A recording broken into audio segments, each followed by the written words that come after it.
The ground trembled under the dying coughs of shattered machines. Heat shimmered across the battlefield like a mirage, bending broken metal into distorted silhouettes. Human recon pilot Jace Arden pressed himself against the remains of a ruined walker, counting the seconds between plasma bursts. His visor was cracked, his sidearm overheated into useless scrap, and his comm system spat only static. He exhaled sharply. Great, lost, unarmed, and dehydrated, exactly how I imagined my Tuesday. Then came the footsteps. Not frantic, not cautious, slow, measured, almost arrogant. The kind of walk belonging to someone who had never once questioned their authority over a battlefield. Jace peeked over the wreckage. She stood there like an accusation carved out of light and alloy. Her armor was obsidian black, veins of violet bioluminescence pulsing beneath its plates. The helmet retracted with a soft hiss, revealing a face almost human, sharp, symmetrical, impossibly composed. Jet black hair framed pale skin, and her eyes glowed with a cool, predatory cyan. A commander, definitely a commander. Her gaze locked onto him, unblinking. Jace slowly raised his hands. Hi. Before you vaporize me, just know I had absolutely nothing to do with how ugly this war zone looks. Her weapon remained aimed at his chest. Its barrel hummed with energy, like a restrained storm. You are a soldier of the Terran Union, she said. Her voice was smooth but edged with steel. Identify yourself. Lieutenant Jace Arden, he replied. Currently unarmed, partially concussed, and emotionally damaged from walking into at least 3 spider drones. Purely accidental, I promise. She didn't react. You violated Varyn Dominion airspace, she continued. You will be detained and interrogated. Jay scratched his cheek, smearing soot across it. Before we get to the interrogating, which, don't get me wrong, sounds like a lovely bonding experience, can I say one tiny thing? Her eyes narrowed, but she didn't shoot. Encouraging. You have, he said, adopting the seriousness of a man delivering classified intel. An objectively spectacular sense of posture. A beat, another. Her expression did not change, except for the smallest, near-invisible twitch at the corner of her mouth. Or maybe that was just his impending heatstroke hallucination. You dare speak frivolously to a Dominion officer? She asked. I panic compliment, it's a thing. Also, in my defense, I'm pretty sure anyone would notice posture that majestic under pressure. Silence, long, assessing silence. Then her rifle folded back into her armor like retracting fangs. You are my prisoner. Well, Jace muttered, offering his wrists as a captured drone floated toward him. This went better than most of my dates. He was lifted off the ground and hauled after her, dangling helplessly. Hey, quick question. Do Dominion detention cells at least come with pillows, or is it more of a rattle around in misery type of vibe? She didn't answer. She didn't even look back, but Jace saw something, a tiny flare of color on her cheeks, faint and fleeting. Interesting. Inside her ship, he was deposited onto the polished alloy floor of a sterile white chamber. The commander stepped inside behind him, arms folded behind her back with military precision. You will be processed, evaluated, and questioned, she said. Do I at least get a questionnaire first? Icebreaker prompts, favorite color. Ideal warlord aesthetic. Her expression stayed perfectly unreadable. Your attempts at humor will not help you. It's not for you, Jace said, leaning against the wall. It's for me, coping mechanism. Top tier, award-winning, highly recommended. She turned to leave. Wait, he called, I didn't catch your name. She didn't turn around, but she answered. Command. The cell lights dimmed for exactly 10 seconds, then flared back to full intensity like the room had decided to wage psychological warfare through ambience alone. Jace winced and rolled onto his side on the metallic bench. Fantastic, he muttered. A prison designed by someone who hates circadian rhythms. A soft chirp echoed from the wall, and a panel slid open to reveal a tray. On it sat a translucent cube of something blue, gelatinous, and visibly resentful of existing. Jace poked it, it jiggled with intent. Okay, he said, that's a threat. A voice crackled through a hidden speaker, smooth, male, faintly amused. Nutrient gel, standard Dominion ration, it is safe for human consumption. That's not reassuring. Most of what I survive probably isn't safe for human consumption. Eat, the voice said, make me. Silence, the panel closed. Jace considered the cube again, it wobbled almost defiantly. Eventually he sighed, tore off a corner with his teeth, and grimaced.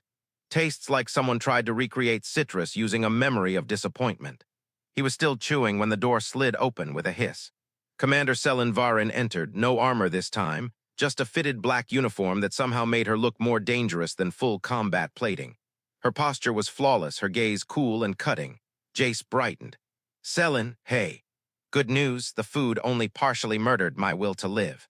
I did not ask, she replied. That's the best part, you don't have to. I volunteer these updates, free of charge.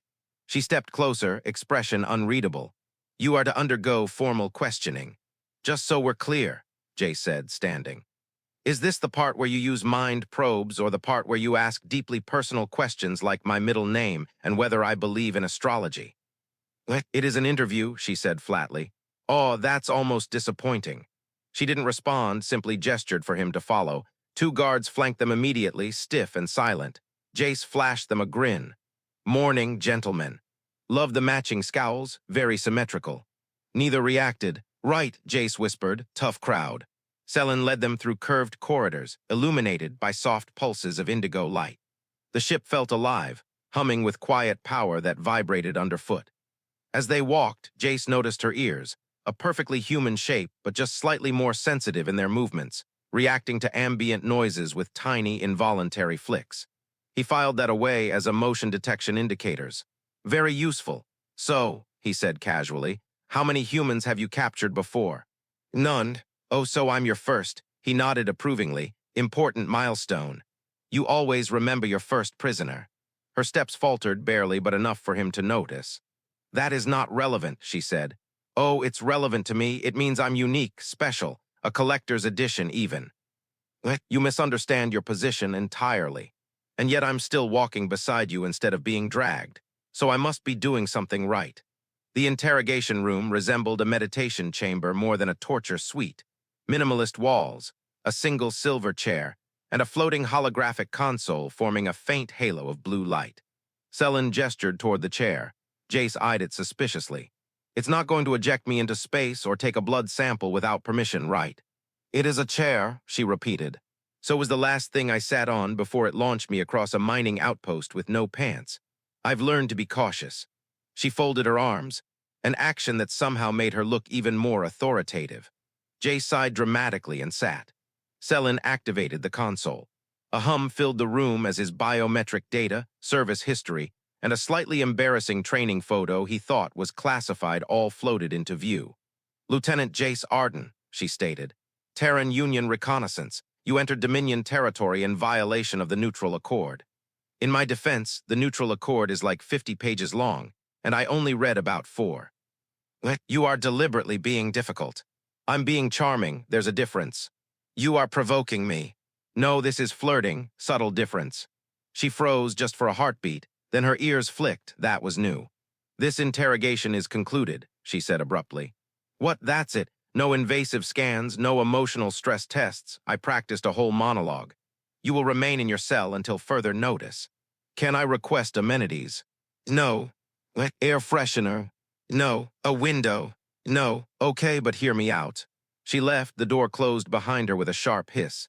Jace flopped back in the silver chair. Well, either she hates me or I'm the highlight of her week. When he returned to his cell, he found a small viewport added to the wall, a thin, transparent sliver showing the swirl of distant stars. Jace stared at it, stunned. She denied his request, yet gave him exactly what he asked for. Interesting, hours passed before the door opened again. Selin stood outside, arms folded, posture perfect. Her expression was unreadable, but her eyes, slightly softer than before, barely. You may stand, she said. May, wow, I feel honored. We have received a transmission, she continued. A human vessel has issued a distress signal from within a Class 7 ion storm. Your fleet cannot reach them in time. Jace's heart lurched. Which vessel? Selin tapped her wrist console. Call sign TU-93 Sentinel. Jace stiffened. That's Commander Hale's squad, 3 rookies on board. They will not survive more than 6 hours. He stepped closer, meeting her eyes. Then we're going to help them, right? Her silence was a wall. Selin, he said quietly, your ship can do it, you know it. Her jaw tightened. The Dominion does not intervene in Terran affairs. Screw politics, people are dying. She turned away. Jace exhaled sharply. Look, you didn't bring me here just to ignore the one useful thing about me. Let me help you navigate the storm. That is impossible. You are a prisoner. And you're pretending that you don't want to help, but I saw your reaction. You care. Her gaze snapped toward him, controlled but burning. "You presume too much," she said. "And you feel too much," he countered softly, their eyes locked. For a moment, the room forgot to breathe. Then finally, the storm approached like a living thing, an expanse of violent iron clouds twisting into spirals of cobalt fire. Even through the Dominion vessel's shielded viewport, the radiation shimmered like lightning trapped underwater. Jay stood beside Commander Selin on the command deck as alarms pulsed in steady intervals, painting everyone's faces in alternating hues of red and blue. Dominion officers moved with clipped precision, but Jace could see it, the tension in their shoulders, the subtle quiver in their breath. They weren't afraid exactly. Dominion soldiers didn't fear storms, but they did respect them. Iron storms killed without hesitation. "We are entering the outer turbulence," an officer reported, fingers dancing across a holographic console. "Shields at 82%. Adjust trajectory by 0.4, Selin ordered. "Compensate with stabilizers 1 and 3. Her command presence was magnetic, quiet, focused, razor-sharp. Jay stepped closer. "You sure about this?" he asked under his breath. "You are the one insisting on this rescue." "Yeah, but I didn't expect you to actually say yes." "I have not said yes. You walked your whole ship into an iron storm." Her jaw tightened. "Proceed with calculations." He smirked. That wasn't a denial. He moved to the auxiliary console. The Dominion officers all tensed as though he'd reached toward a detonator. "Relax," he said. "I'm not here to break anything on purpose." Selin eyed him. "You will follow my instructions exactly." He flashed a grin. "Specific instructions or broad guidelines, because you Dominion types love being vague." Her eyes narrowed. "Exactly. Got it, no improvising. I'll pretend I'm someone else." She ignored that. As the ship dove deeper into the iron clouds, the hull groaned under the pressure. Bolts of electrical discharge arced across the shields in blinding ribbons. Jay steadied himself, fingers flying across the console as he recalculated pitch, power distribution, and gravitational vector compensation. "Storm wave incoming," an officer shouted. "Secondary shielding is destabilizing." Selin's voice was steady as steel. "Redirect power from tertiary conduits. Anchor the starboard stabilizers." "We'll lose maneuverability," the officer protested. Jace leaned over the console. "Not if you do it while shifting to manual drift." Several heads snapped toward him. Selin stared. "Explain." He projected a quick schematic. "If we let the storm's current pull us along the outer ridge, we can sling around the trough instead of fighting it. Think of it like surfing on a wave of cosmic violence." One officer muttered something in Dominion dialect that sounded like "this human is insane." Selin studied the model. Seconds ticked by. The storm pounded the hull. Then finally, she nodded once. "Implement it." The deck erupted into scrambling action. Jace's pulse raced as he and the Dominion crew synced inputs, adjusting the ship's angle by microscopic increments. The vessel lurched violently as they caught the storm's current, its engines roaring like an animal in pain. For a heartbeat, everything seemed too slow, too sluggish. Then they shot forward. The storm hurled them along its outer spiral like a stone from a sling. Lights flickered. Console panels sparked. Someone cursed. Jace laughed because he couldn't help it. "I knew this ship had style," he said. "This is not style," Selin retorted through clenched teeth. "This is death." Tomato, tomato. Ahead, through swirling layers of electric blue, the stranded Terran vessel flickered into view, its hull spinning uncontrollably, engines sputtering, SOS beacon barely alive. "Lock on to their coordinates," Selin commanded. "We've got them," an officer shouted. "But we won't survive the inner turbulence if we maintain this speed."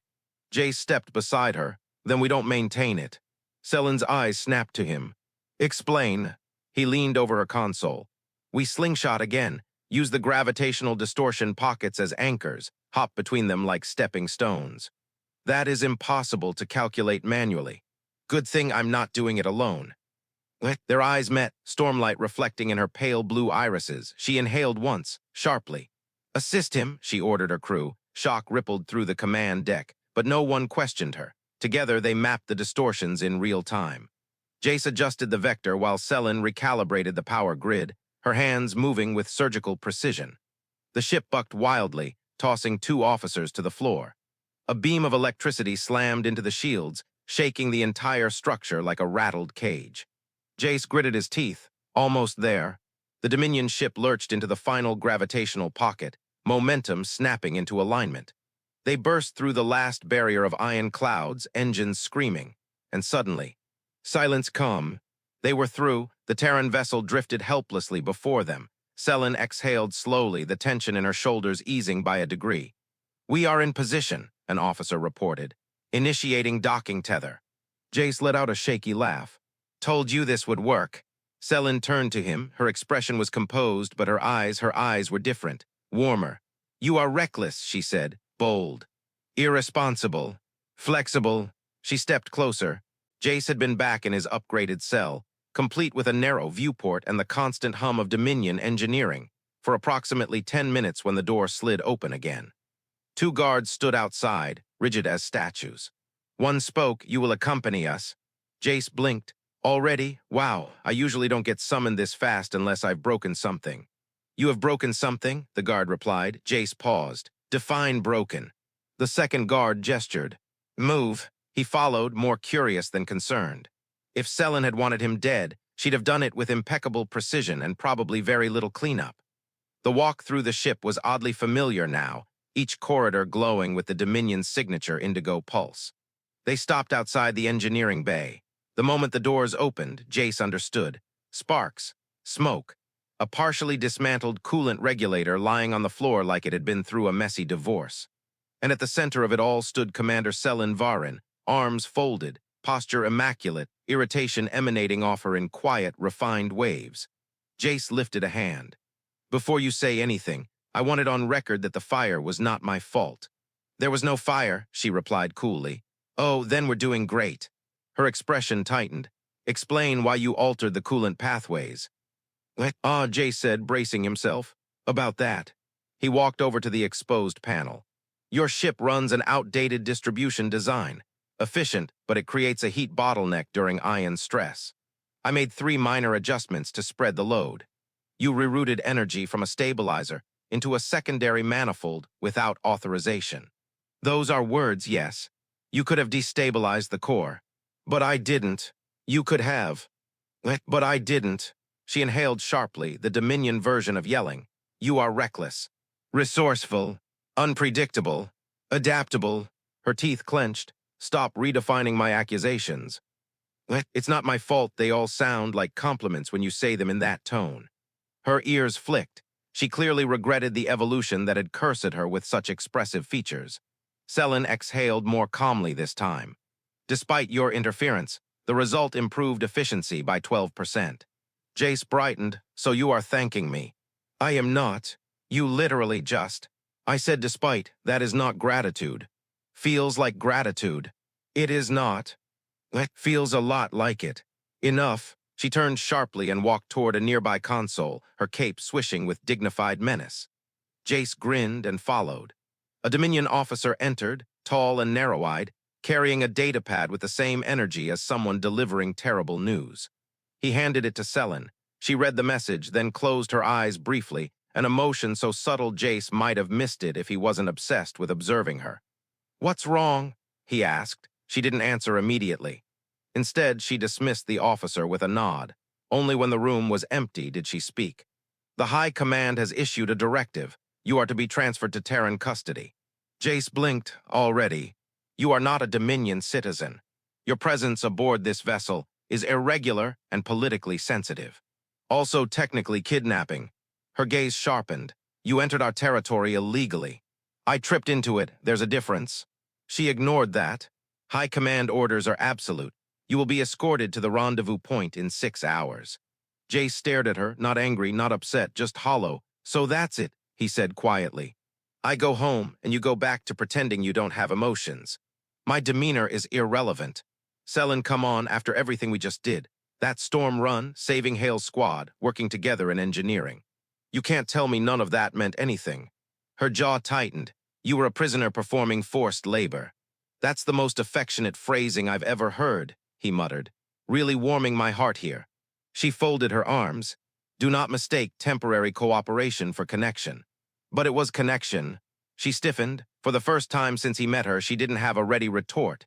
He stepped closer, slowly, respectfully, until they were just a meter apart. "You don't spend that much time arguing with someone unless you care at least a little," he said softly. I do not care. Your ears just twitched. No, they did not. You did it again. She turned away sharply. You are impossible. And you're a terrible liar. She froze, shoulders tense, breath shallow. For a long moment, neither spoke. The engineering bay hummed around them like a heartbeat, steady and quiet. Finally, Selin said, You will prepare for transfer. Jace swallowed. The words hit harder than he expected. Right, he said. Transfer, got it. She didn't look at him as he left. But when the door closed behind him, Jace saw her reflection in the glass, standing perfectly still, staring at the console without reading a single thing on it. And her ears were trembling, not with anger, not with irritation, but with something she wasn't ready to admit, something neither of them had the vocabulary for. He returned to his upgraded cell and sat on the bench, staring out the viewport at the stars swirling past. The hum of the ship. Jace didn't sleep. Not that he could have, with the Dominion ship humming restlessly like it, too, sensed something unresolved. He sat by the narrow viewport, watching the starfields drift by in long, lazy curves. 6 hours. 6 hours until he was handed over like a misplaced package. 6 hours until he lost the only alien commander who'd ever argued with him like she was trying not to smile. The doors slid open without warning. Selin stood there, no guards, no armor, just her fitted black uniform and the tension of someone fighting a war entirely inside their own chest. You requested nothing, she said. That's usually how requests work, Jace replied. You don't make them when no one listens. Her eyes narrowed. You have been quiet. I'm processing. I did not order you to process. That's the point. She paused, confused in the way a Dominion officer might be confused if gravity suddenly stopped working. Come, she said. Where? She hesitated then. Observation deck. My favorite place, mainly because nothing explodes there. Preferably, she added. They walked side by side through curving corridors. Dominion soldiers watched them, some curious, some suspicious, some outright baffled that their commander would escort a human anywhere. But Selin didn't stop. She didn't explain. The observation deck opened like a sanctuary, floor-to-ceiling transparent alloy revealing the stretch of starlit void. Nebulae painted the darkness in streaks of violet and silver. Jace whistled softly. Wow. Selin walked to the viewport, hands clasped behind her back. We will arrive at the rendezvous in 2 hours. So soon, Jace tried for lightness, failed, yes. Silence settled between them, not hostile, not awkward. Just heavy enough to make breathing feel like work. Jace finally spoke. Selin, do the Dominion have a word for goodbye? She didn't turn. We do not use permanent farewells. The galaxy is vast but not infinite. Paths cross again. That's surprisingly optimistic. It is not optimism. It is statistical probability. He smiled faintly. Sure, statistics. Selin's reflection shimmered against the glass. Composed, unreadable, a silhouette shaped by discipline. Then she said quietly, Lieutenant Arden. He turned. You can call me Jace, you know, you've earned that. Her voice softened. Jace. His heart stuttered. She continued, I have reviewed your conduct. Your actions during the storm run were effective. Effective, he echoed. High praise. And your behavior on this ship. She searched for the right word. Dominion vocabulary was failing her. Disruptive. I aim to please. You aim to create chaos. It's a lifestyle. Another silence. Then unexpectedly Selin stepped closer. Very close. Close enough that he could see the faint blue reflection of starlight in her eyes. You are infuriating, she said. Thank you. That was not praise. It felt like praise. You are undisciplined. I prefer spontaneous. You disregard protocol. See, you notice things about me. Her jaw tightened. You misunderstand everything. He grinned. I think I understand plenty. She looked away sharply, ears twitching. He softened his voice. I like you, Selin, even when you're terrifying. She didn't move, didn't breathe. Then, after a long, brittle moment, she whispered, I do not understand you. You're not supposed to, he said gently. That's half the fun. Selin turned back to him, face inches from his. I should hate you. But you don't. I should. But you don't. Her breath hitched so small he barely caught it. He reached out, slowly, carefully. His fingers hovered near hers without touching. If I say nothing, he murmured, I'll regret it. Selin's eyes flicked down to his hand, then up to his face. Do not say it, she said. That won't stop me. You are leaving. Yeah, he said softly, and that sucks. A single heartbeat passed, then another. Selin stepped back as if the distance would help her regain oxygen. This cannot continue. What can't? This, her hand gestured between them as if outlining something too dangerous to name. He shrugged. Feels pretty normal to me. It is not normal. It could be if we let it. We cannot. Why? Her silence said everything. Duty, protocol, species, politics, all the invisible walls she had built around herself. Jace nodded slowly. Okay, then answer me this. She braced herself. Will you miss me? Selin froze. Absolutely froze. Her face remained stone still, but her ears, her traitor ears, flicked hard. He smiled, sad and warm. That's a yes. Jace, she warned. What, you think I can't read you by now? I've practically earned a degree in Dominion Commander moods. This conversation is over. Selin, she took another step back, but even that distance didn't hide the tremor in her breath. You are being transferred, she said. Prepare yourself. He swallowed, right. She turned to leave, but just before the doors opened, she spoke one last time. Your presence has been statistically impactful. He blinked. Is that your way of saying I meant something to you? It is the only way I am allowed to say it. And she was gone. Jace stood alone in the quiet, watching her disappear down the corridor, unable to tell if his chest felt tight because of the gravity settings, or because something in him didn't want to leave this ship at all. The Dominion vessel slowed to sublight as the Terran Union frigate appeared ahead, sleek, angular, and painfully familiar. Jace felt his stomach twist, not with fear, but with something far worse, leaving. He stood in the small transfer bay, 2 Dominion guards at his sides. They weren't hostile, just unreadable. Everything on this ship was unreadable except for one person, and she hadn't shown up yet.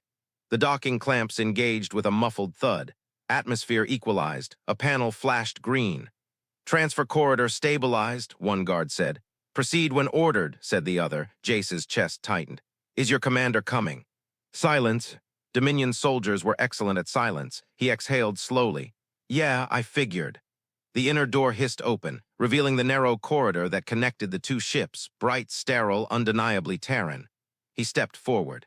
Then a voice cut through the bay. Lieutenant Arden. He turned. Selin stood in the doorway.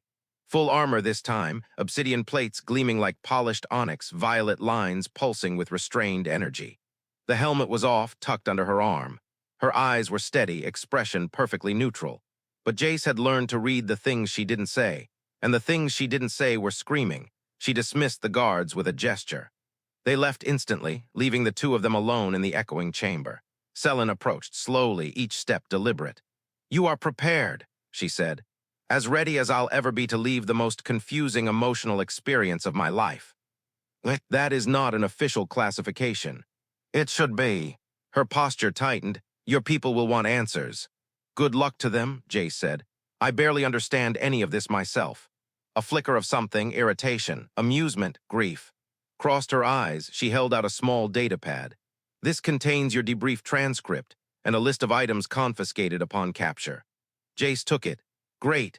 I'm sure my half-melted sidearm and 2 protein bars will be essential diplomatic artifacts.